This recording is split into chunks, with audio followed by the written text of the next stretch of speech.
Welcome one and welcome all once again to Never Mind the Buzzcocks. I'm Natasha Kopinski and I'm not wearing any pants. No, I fooled you. Actually, I'm Stephen, really, and this is QI, though I'm not wearing pants. Tonight, we're playing footloose and fancy-free with the facts as we filter the fabrications of fakes, frauds and fakirs. Let's meet our four finagling fraudsters. We have world heavyweight boxing champion Sean Locke.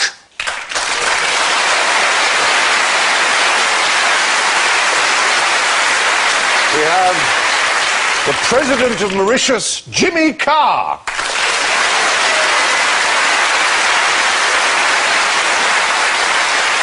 His identical twin sister, Marcus Brigstock.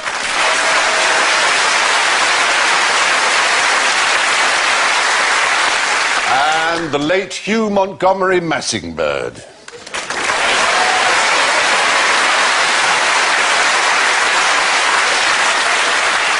All right, now you might like to reveal who you really are. But before I sell you all, thank you, you can bring that down. Thank you very much. Before I sell you all a pup, let's hear your suspicious noises. Sean goes...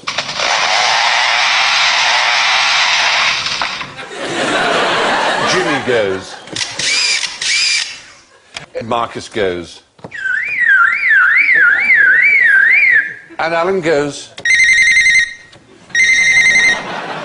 Which brings me on to my first sleight of hand. Can you tell me all what your buzzer noises are? Jimmy first. What's that noise? A camera, like a light. Oh!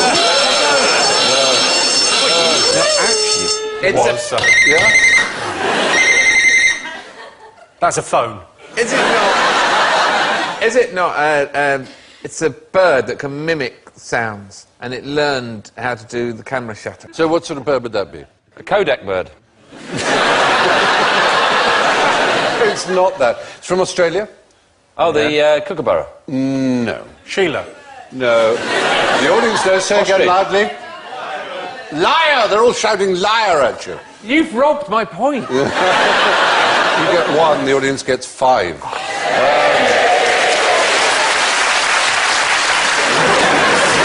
Jimmy's buzzer was indeed, in fact, a specific breed of lyrebird called the superb lyrebird. It can mimic anything. Almost anything. I'd make it woof. How brilliant would that be if you had a bird that woofed? It's, I'd get it to do limericks. It does dogs. I'll probably get it to do Bill Oddie. Surely that should be a bearded tit, if it was any dog. You're thinking of Rory McGrath. Yours was a superb liar. Marcus, let's hear yours. It could easily be a builder, couldn't it? Seeing a lady go past. But it sounds like a car alarm. Yeah. Thank you for joining me. I just wanted to see that happen. Yeah? Lyrebird. Yes! It's right!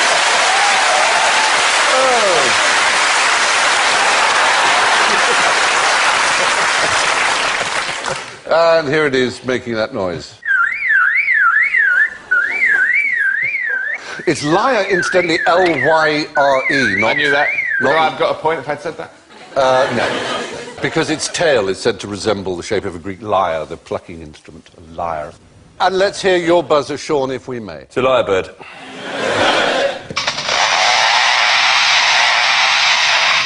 Well, I don't know what it's mimicking. It's doing a saw. It's doing logging. It's mimicking logging. It is indeed doing a chainsaw. Is it a lyrebird?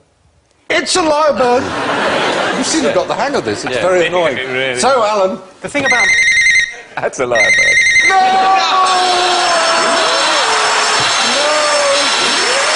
Oh, dear. No, Even as I said it, I knew it wasn't. Even as it was coming out of my story of my that was life. a telephone. Yeah? Couldn't you tell? No, I thought... Ironically, Alan, the big siren that went off there was a lyrebird. I can't see that bird surviving for much longer if it's doing impressions of the chainsaw that's coming towards it. I can do chainsaws. But how does it benefit it in the wild? How does it benefit being able to mimic the noises of other things? He does a lot of kids' parties and a lot of... It seems to be a useful mechanism for it, and for other birds like parrots, as we know, and minor birds, and something called the drongo. The drongo imitates the alarm calls of other birds, and cleverly it knows which birds it's with, and only will do the alarm call of the kookaburra if it's with a kookaburra, say. That's clever, but it's also an insult in Australia to be called a drongo. Do you know why? No, I wish I did. I've been called it several times by an Australian friend of mine.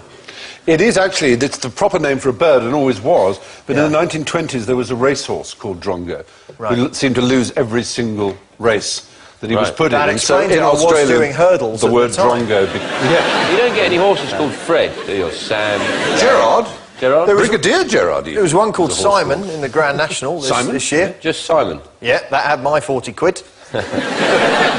Simon the horse. Not anymore. Dog food now. There's one called Eric in a joke. Oh, lovely joke. One of my favourites. I love that Would joke. you like to share it with us, just for the sake of it? Yeah, it's white horse goes into a pub.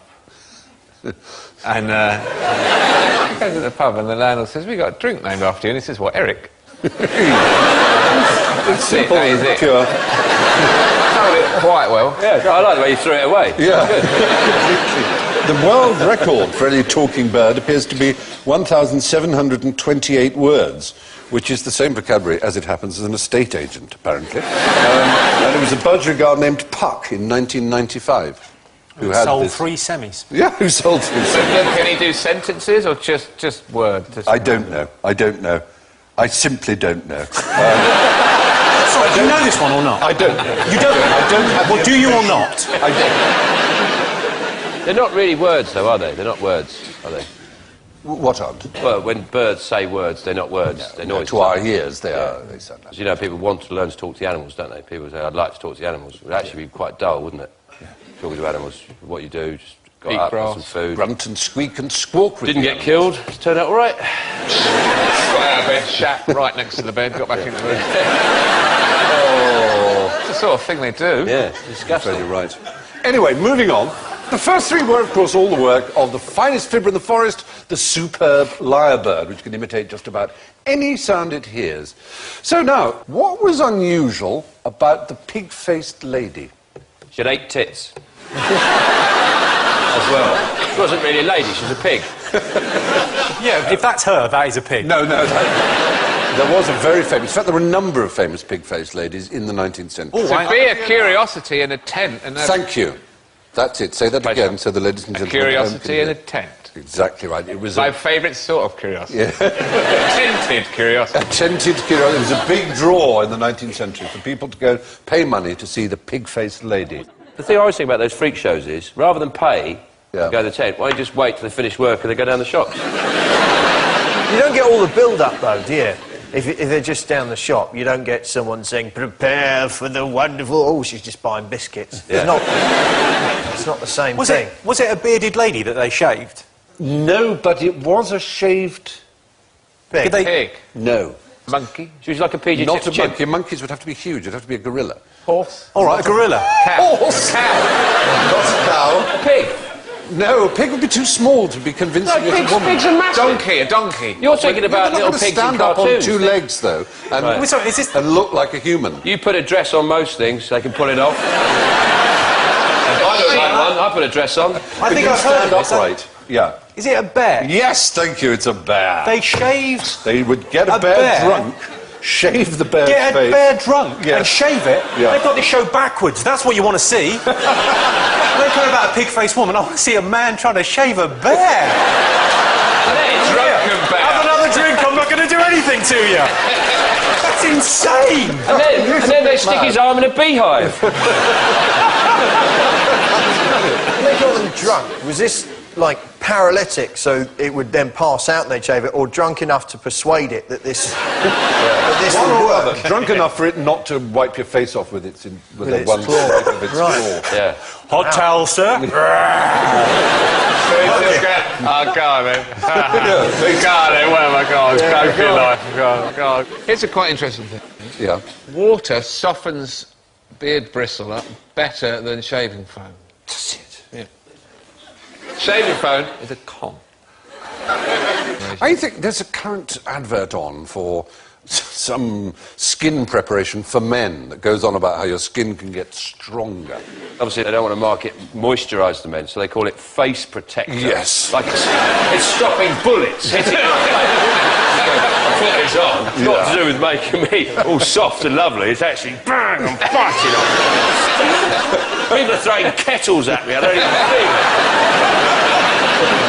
They have, of course, bearded ladies you've mentioned. There's been a long tradition of those. There was one rather sweet story of a bearded lady who fell in love with a contortionist. And This sounds like an old joke, I doesn't know, it? it really does sound like a joke. But What it do you wasn't a joke. He wouldn't marry her because he couldn't really face the idea every morning of staring at a bearded woman.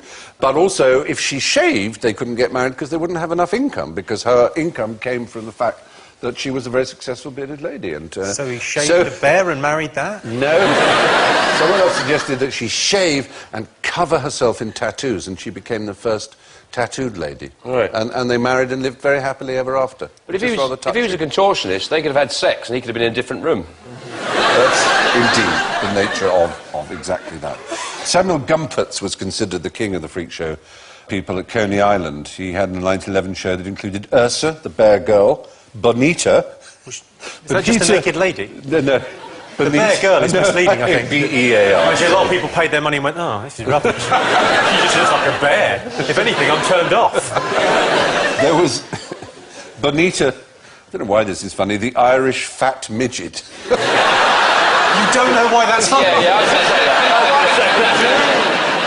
that. Lionel the dog-faced boy, and Shreef Affendel the human salamander.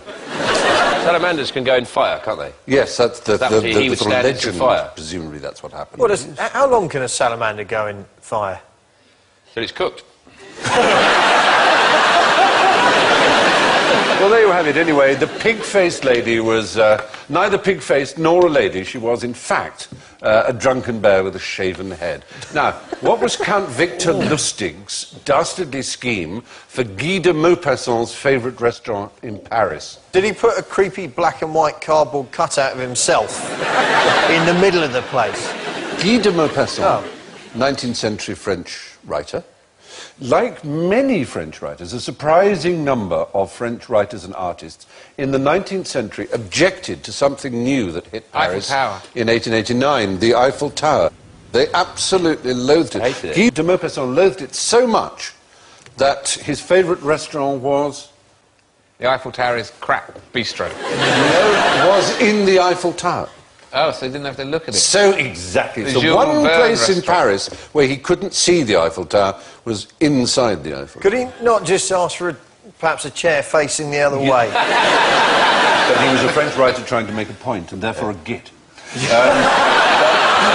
Well, that's only half the story. What did Count Victor Lustig do to the Eiffel Tower? He sold it to someone. Oh, Alan, you're on fire tonight. on fire. I'm a salamander. You are on fire. You are a salamander. He did indeed sell it. Congratulations. Many points. I'm on fire! That's quite a good salamander. Do they do that foot thing? They probably do. Cooling foot. Cooling foot. Salamander is amongst us. So he sold the Eiffel Tower? Well, to a he's- gullible tourist or something. Well, actually, in this case, it was scrap metal dealers. He claimed that he had the single right given to him by the Ministry of Posts and Telegraphy to the sale, and that he could personally decide who would get the scrap metal rights. And he told this to two scrap metal dealers. And they both realised that as he was a French official, he could be bribed. And so they paid him a large bribe for the rights to it. He told them that it was going to be pulled down and that he had the rights to dispose of It was scrap never a metal. permanent thing, was it? They put it up It for wasn't, like a couple of years. So it was quite a convincing It's like con. that big wheel on the South Bank. That was meant to be up for 2 years, and they went, do you know what, I like it, let's keep it. They were fairground people, the new Labour, when they came in. They went, what we need is a Millennium Dome and a big Ferris wheel. Come on, you want to go faster, you've got to scream louder. And there's loads of pregnant teenagers knocking on number 10. Going, where are you? You've moved on. There was a great former actor from Glasgow called Arthur Ferguson. He sold Nelson's column, Lions included, to an American tourist for £6,000. And on a trip to Paris, he managed to sell the Eiffel Tower as well, also for scrap, to another gullible I American. love these people. He then moved to the US. Do you think they try lots and lots of people and eventually someone buys?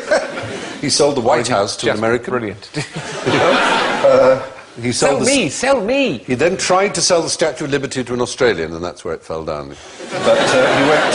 Oh, look, come on, mate. He didn't even have the keys. How am I going to get it home?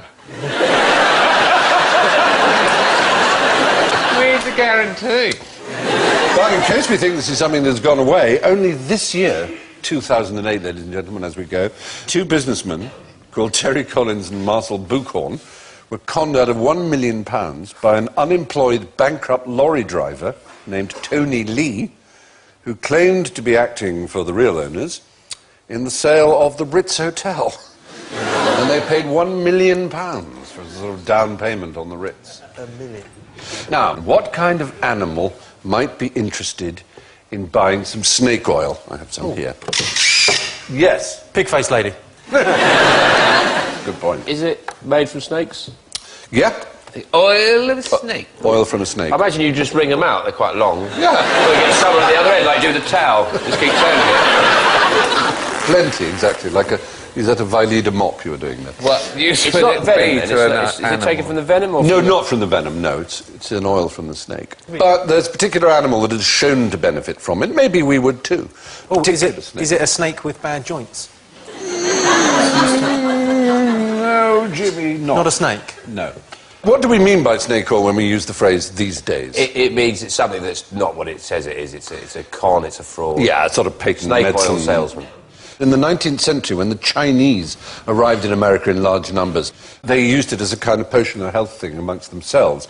And the snake oil salesmen, as it were, had their own nostrums, their own tonics, and they dismissed snake oil as precisely what they said. You know, don't listen to people who try and sell you snake oil, this is the real stuff. But in fact, the irony is snake oil has been shown to be rather good, particularly Chinese snake oil, because it's full of omega-3. And on mice, it's shown that it's improved their ability to negotiate mazes and strengthened their muscles and increased... They can swim In real life, better. of course, they're probably not in mazes. No, in real life. They put it... In mazes and say, look, they're better at getting out of mazes. And they're just going, go out of the maze and stop giving me the stuff to drink. The idea of saying to mice in nature, yeah, what you want is eat more snakes. The mouse is going, yeah, the thing is... Yeah. They can be a bit aggressive. Yeah. I'll tell you what, I'll get this one from the inside.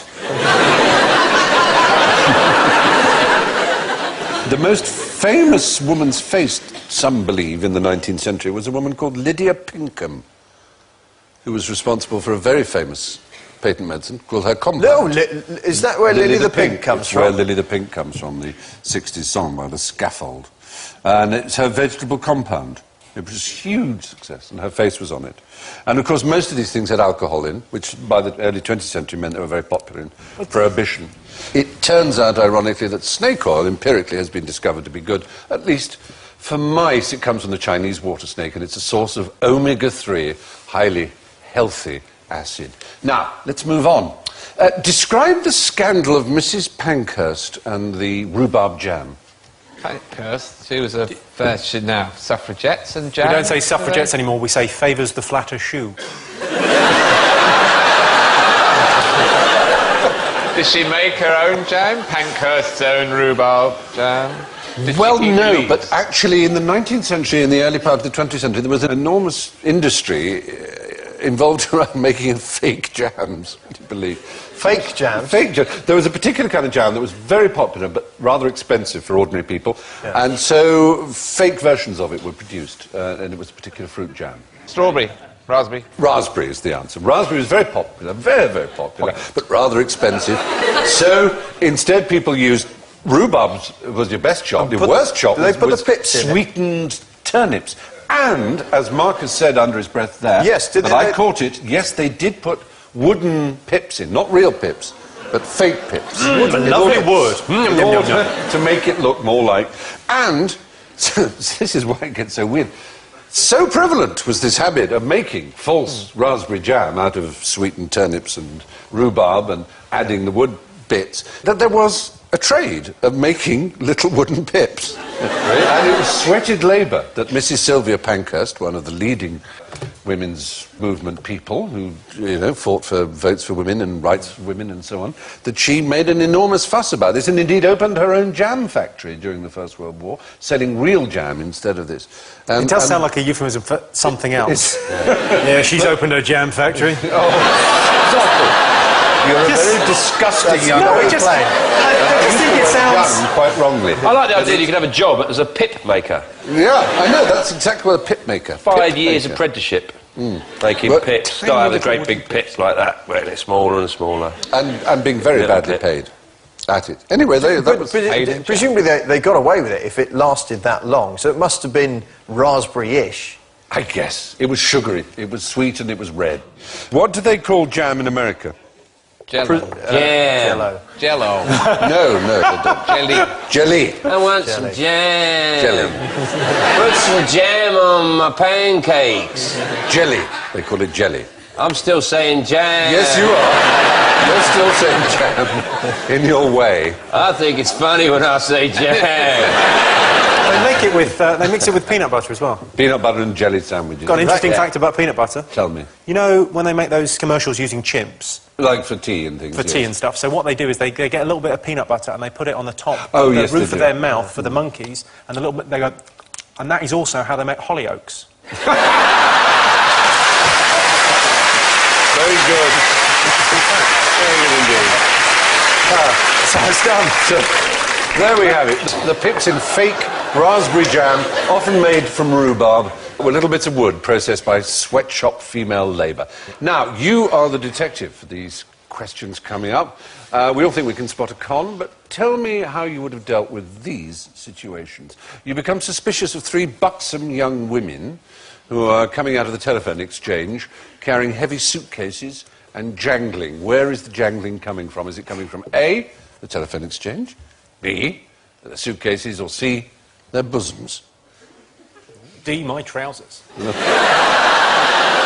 Right, and we're in Miami in 1950. This was a very well-known scandal at the time. These women were responsible for the money that got collected from the phone boxes, and their job was to put the money into these counting machines, and they worked out that as long as they stole the money before it went into the counting machines, the phone company had no idea of how much money there was. So they would take money and put it into their breasts and then put it in the counting machine. Once it's in the counting machine, it's accounted for. But over a number of years, no one quite knows how much they got away with, maybe hundreds of thousands of dollars in their breasts. And eventually they got found out. There we have a picture. It looks like she's gone to a really bad strip club. People have only got change. There you go, love. That'll do you. It might be cold, sorry about that. Notes. The headline on the day that this happened was "Justice as elastic as the items in which they carried their loot snapped back today on members of Miami's Brazier Brigade." That's what... a headline? That was a headline. But now, if huge it's a start, story. you go, money in their tits. Yes. I'm afraid it would be exactly Titty that. cash. Tit bag grab snag. And then there'd be a girl on page 3, and it would say, Zoe is very disappointed by the Brazilian. She thinks it's wrong to steal. You seem to know their ways very well. I'm impressed. She's delighted that Saddam Hussein has been found in a hole. That was one of my favourite ones. I don't think she knew what that meant. Stephanie is delighted that Saddam Hussein has been captured. After hours. Like In fact, when I found out he'd been captured, a little moment to celebrate. I'm ashamed of you. It's not real, it's your imagination. I'm just doing that. That will not answer. However, I wish I could do that. I can, oddly enough. But unfortunately, celebrate with my nipples are going in the wrong direction. They're dropping an inch a year. It's terribly bad. However, I have... Can you get a pencil underneath them? I can get Colin Montgomery on.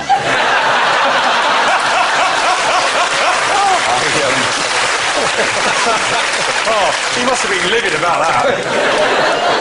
In 1950, the Brazier Brigade defrauded the Southern Bell Telephone Company line by hiding the takings in their bra. This is your next question. You're in the bath when the King of Syracuse calls. He's got a dodgy tiara for you. What do you say? Always when you're in the bath. Yeah. Well, my first... Is it a trick question? Because if I'm in the bath, I've already got a tiara on. Indeed, this diadem, this coronet that the King of Syracuse wants you to have a look at. Sorry, and he's called me, and I've got reception back to the 13th century. No, it's a lot earlier than that. How early is it? Oh, it's way back.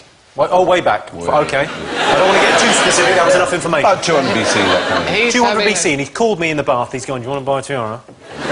No, he's got a dodgy gold crown or tiara. Right. And he needs something from you. He needs information from you about this crown. See whether it's About all right, whether if it's a the real decent thing. crown See or whether not. it's gold or not, yeah. So were you saying, how would I prove it's gold? Yeah. Something to do with the bath? Yeah. I put it in the bath? Yeah. Well, does gold go small and wrinkly in the bath? That's your crown jewels. Oh, Yeah.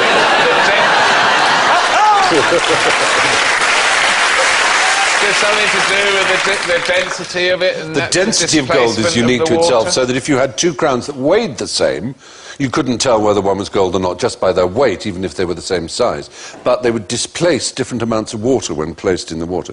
And so this particular man, Archimedes, pondering this problem that he'd been given by the king, gets in the bath, sees the water rise, and leaps out of the bath shouting... Eureka! Exactly. That's... I really thought you were going to say Arsenal then, Alan.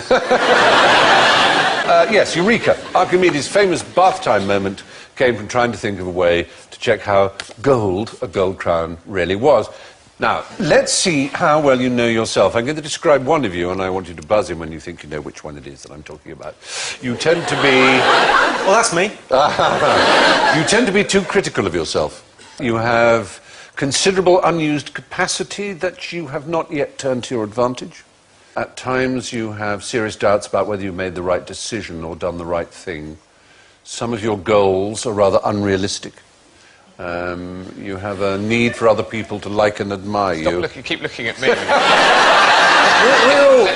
We're all comedians. Everything you've said is exactly all of us. Exactly, so and not far. just comedians, but of course everybody else. It's an example of what... No, we are special. Well, you are obviously particularly special. Yeah. It's an example of what's known as Barnum statements, or cold reading, as used by fraudulent psychics, clairvoyants, and so on. Real ones don't need it, they contact the dead. You really look like you've been arrested at a foreign airport for drug dealing there. Trying desperately to look innocent. Someone just put them in my bag. Yes, yeah. And this bear, I didn't shave that. That is my wife. There are classic types of Barnum statement, like rainbow statements, which describe so many people, they cover all the bases. You have a very generous and giving nature, although if you're honest about it, there have been times when you've acted in a rather selfish way. There's the vanishing negative, where they say, you don't work with children, do you? So that whatever the person says... I don't know what you've heard. If they say... If they say yes, you say yes, I thought so. And if they say no, so I didn't think so. I thought not. But people fall for it all the time. How do you do that? Yeah, exactly. What if you said, have you ever laid an egg? Just the once. Yeah, they go, no. You go, no, I've got that wrong. That'd be a much better act. It's really out on a limb. And then there are escape hatches. Does the name Wendy mean anything to you? Yes, it does. Yeah, I thought so, exactly. I've got a cousin called Wendy. No, you see, I thought so. I thought so. Imagine if I And of had course, so, what if you would say happen no... then? Say it to Alan. If you say, have you got a Wendy in your life? No. You will have very soon. There is Sorry, getting you a realise- Wendy. There will be a Wendy. People have just tuned in from Living TV going, no, it's the same show. Exactly. It is. This is on again, it's brilliant. They're actually called Fora questions as well. There was a man called Fora who died in 2000 who was a sort of psychologist and so on. He got his students to mark out of 5 various statements that he gave for each one of them, and they were, of course, all identical. I'm going They all on the got road the same with this. one. This sounds fantastic. Because they do tour round. I've been doing a tour, and they're all these people sell out the same venues. They're all in huge know. venues going, yeah, I'll tell you, oh, your mother says she's happy now. They never go, oh, she went to hell. Yeah, she went to hell. Turns out, wrong and your mum. She loves it. She's actually married the devil. They never say that. No, they tend not to. Yeah, but I will.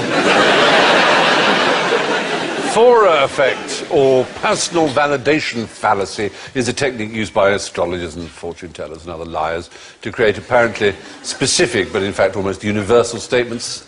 Some things are obvious trickery, though. What's the trick behind sword swallowing? Wipe it first. Yep. Stop when you reach the handle. Never use a scimitar. Doesn't it just fold up? No, no. There are people who believe...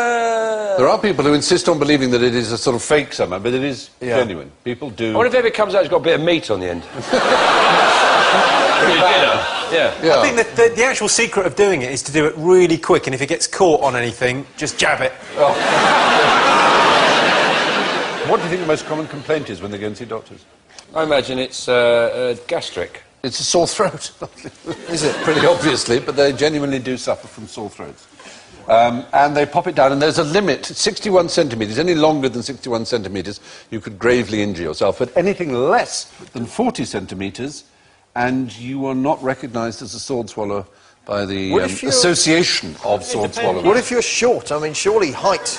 You'd think, but unfortunately, the Society of Sword Swallowers has laid down 40 Yeah, because if you're a midget, you've got to stab yourself through the arse. Nice. Try and swallow a short rock. I mean, how do you not just gag immediately? That's the point. If there's a trick to it, not a trick to it, but the secret of it is you have to learn how to overcome your gag reflexes, the first thing. That's a very horrible, hard thing to do. I have that with that's why I can't wear contact lenses, because I actually gag when I touch my eye. You're putting them in wrong. Do you? Yeah.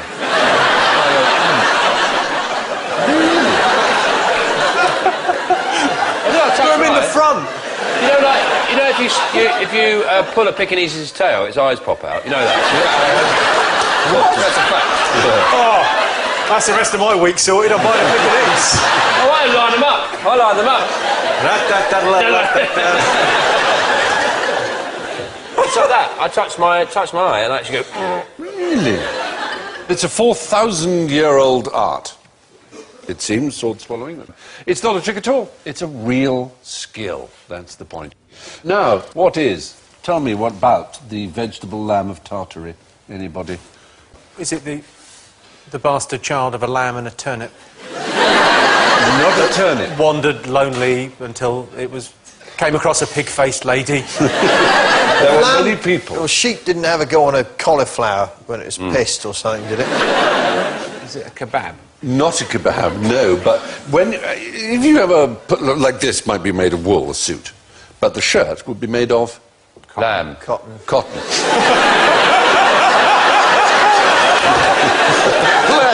Bless you, Sean, for trying. Cotton. And there were a lot of people who thought the idea, and indeed if you've ever stood in a cotton field, you can understand it, thought the idea of a plant that exploded with that kind of fabric was just ridiculous, and that it must really be a sheep plant. And so was born the legend, which was much... There you see drawings of it. And that was believed by some people to exist. But then when you consider in the 16th century, as people were discovering new animals, some of them astounding, and new plants, that is by no means as odd as some of the things that nature does throw up. I think that's sort of the equivalent of creationism, isn't it? People going, yeah, that's probably how it happened. Yeah, exactly. One moves to the other. Might just have wandered on top of that plant and then it grew really fast. Very surprised. What's Tartary? Tartary is the sort of Far East, where the Tatars come from, sort of Mongolia area. Really. Is that where cotton comes from? No, where tartar sauce comes from. It's where it comes from. It might be. I thought a Tartary was a brothel. Very good, a Tartary. But the vegetable lamb of Tartary came from nowhere. It was believed to be a cross between a sheep and a plant, and was used to explain where cotton came from. And so we reach the toast of con men, fraudsters and swindlers everywhere, general ignorance. What's New London Bridge doing in Arizona? Yay. It was bought as a tourist attraction. And it's the third most popular tourist attraction in America. And it acts as a dry way of getting across some water. That sounds pretty good to me. Nothing's gone off. What's No. Sometimes the obvious answer is the truth. Is it true that they thought they were buying Tower Bridge?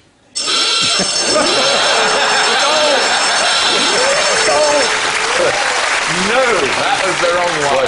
It was a man called McCulloch of McCulloch's Oil who bought it, and he bought it after much negotiation, and indeed there are photographs of him looking round it and working out how to transport it, so he knew perfectly well what bridge he was buying. It was called New London Bridge because the old London Bridge had been crossing the Thames at that point for how long? Million years. 300 years or something? Since the time of the dinosaurs, they built it. 600 years. It's big enough for a blue whale to go under. It held good for 600 years and was covered in shops and buildings. It was much quicker to get a ferry across than to try and walk across the bridge. It was so filled with entertainment and shops and all. I want a bridge like that again. Pubs. I know, isn't it wonderful? I wish it was still like that. Anyway, Robert McCulloch, his name was, he took New London Bridge to Arizona to promote his new settlement at Lake Havasu, where it's been a huge success. Contrary to the myth, he never thought he was buying Tower Bridge. A lot of what we eat seems to be faked these days. If I send you down to the shops for some butter and they don't have any, what could you get me instead? Some beer. Get some beer. Yes, you could, but instead of butter... Margarine. People get margarine. Yeah. You can't palm me off with margarine, I was about to say, but that sounds rather weird. You can... no, you can't. You literally cannot buy margarine in England anymore. Can you get it on the internet? Possibly, but not from Britain. There's dodgy there may margarine be. sites. Yeah. The UK Spreads Association. They used to be called the Margarine and Spreads Association. We would like to make it clear, their spokesman told a startled QI researcher, we would like to make it clear that there are no brands of margarine on sale in Britain today. Is it because margarine contains... Change the name. Because it contains 80 to 90% fat. Its natural colour, margarine, is... Blue. White, in fact. And in America, the dairy industry was so horrified by it in the 19th century when it was invented that they had various laws insisting that it not be coloured yellow to look like butter. So it stayed white, or indeed in some extreme states where the dairy industry was very powerful, like New Hampshire, they insisted that it be coloured red. So it really put people off spreading it on their toast. Now, how many commandments are there? Oh, Yes. are we talking about the commandments that God dictated to Moses on Mount Sinai? Yeah. Literally none, never happened. I'll go along with that. How many are there in the Bible? Oh, yeah, well, now you see I've buzzed, but I fear if I said 10... that might happen. I think the Catholic Church have just added some new ones. No, I'm talking about the original... The original ones? 9. 8.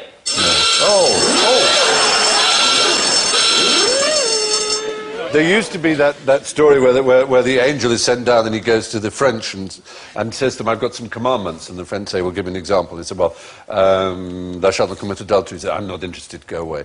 And he goes off then to the Germans and says, look, I've got these commandments I'm trying to shift.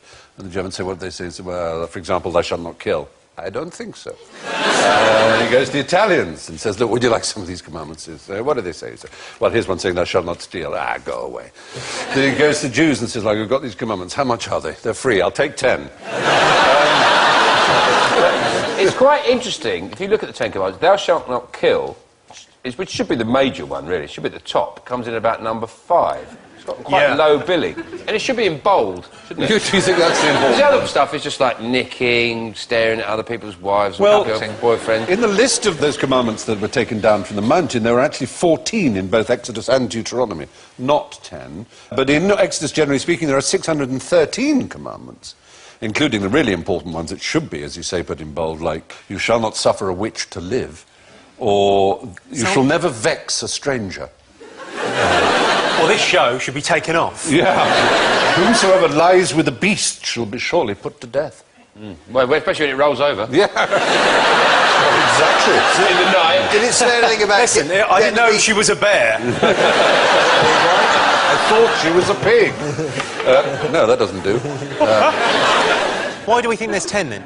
It's referred to as 10 in other books. But no, there's a list of 10. I mean, there is a list of 10. Yeah, but the list, you go to Exodus 20, Deuteronomy 5, it's not 10. They're actually divided. Some of them are divided Doesn't mention anything about smoking, does it? It doesn't. It doesn't. Where can you Just smoke say, now?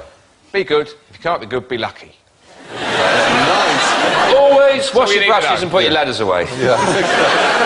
So anyway, in the book of Exodus, chapter 20, there are 14 commandments. If you include the rest of the book, we get up to 613. When I flip this coin that I have handily perched here, what are the chances of it coming up heads? 50-50. You just keep walking into that lamppost, Alan. I'm with Alan. Everything's 50-50, isn't it? Everything. Winning the lottery's 50-50. You either win it or you don't. Rolling a 6. You either roll a 6 or you don't. 50-50. Yeah. Naturally tossed coins obey the laws of mechanics, and their flight is determined by their initial conditions, and it's been discovered that if a human is flipping them as opposed to a machine, and you do it thousands and thousands of times, rather than exactly 50-50, it will actually be 51% the one that's upwards, in this case heads. I bet that if you did it 100 times, it would never come down 51-49. Never. No. Are you saying that? I think most people would say 100 isn't enough for 50-50 to establish itself. It could easily be 50 heads in a row. This is true. But what are the chances? But Yeah, you are... the The chances... It's like I still can't get my head around the notion that it's just as likely to have 1, 2, 3, 4, 5, 6 on the lottery. Yes. And I still go, it just wouldn't happen. But you know why? You know why, Sarah? Because it's a lottery. Yeah. I mean, the clue's in the title. It is, really. And after all that, I hope you believe me when I tell you that that's all we have time for. Our 100% guaranteed, authentic winner this evening. Wow, this is so close. It's very exciting. With minus 16 points, it's Sean Locke. Thank you. This is the night of first. Still as sound as a pound with minus 18 is Jimmy Carr.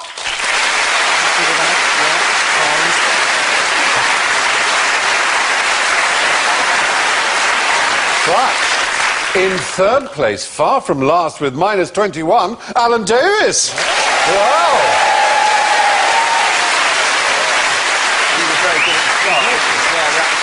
You probably think you know who is coming last. I will tell you, in fourth place with minus 26, it's Marcus Brigstock.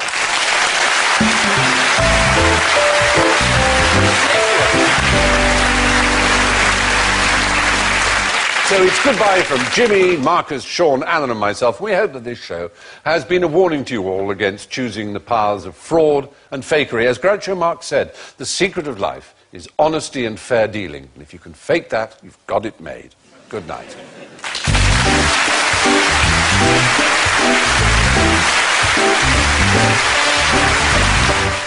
Press the red button now to see exclusive coverage of the Elbow and BBC Concert Orchestra recording at Abbey Road Studios. Next on BBC Two, Life and Lyrics.